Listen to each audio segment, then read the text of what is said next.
بسم اللہ الرحمن الرحیم۔ اپنے دوستوں سے گزارش ہے، تمام سننے والے بھائیوں سے بہنوں سے، کہ ہمارے چینل کو لازمی لائک اور سبسکرائب کریں۔ سفلی و علوی عمل کی حقیقت اور ان کا شرعی حکم۔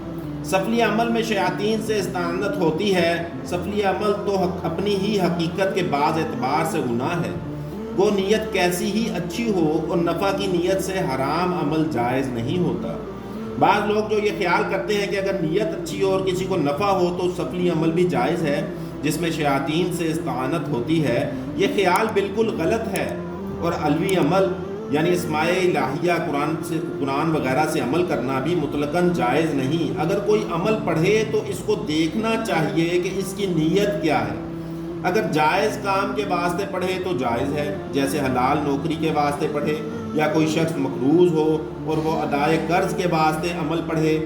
اور ناجائز کام کے واسطے علوی عمل بھی ناجائز ہے، مثلا کسی اجنبی عورت کو مسخر یعنی تابع کرنے کے واسطے پڑھا تو حرام ہے۔ خلاصہ یہ کہ علوی عملیات میں ایک بات تو یہ دیکھنے کے قابل ہے کہ مقصود جائز ہے یا نہیں، دوسرے یہ بھی دیکھنا چاہیے کلمات طیب ہیں یا نہیں۔ غیر مشروع ناجائز کلمات نہ ہونے چاہیے۔ اگر علوی عمل میں خبیث الفاظ نہ ہوں مگر طیب بھی نہ ہوں، وہ بھی ناجائز ہیں۔ اس چیز کو خیال کرنا چاہیے کہ ہم جو عمل کریں وہ بالکل پاک ہو اور جائز ہو اور جائز نیت کے ساتھ ہو۔ بہت شکریہ۔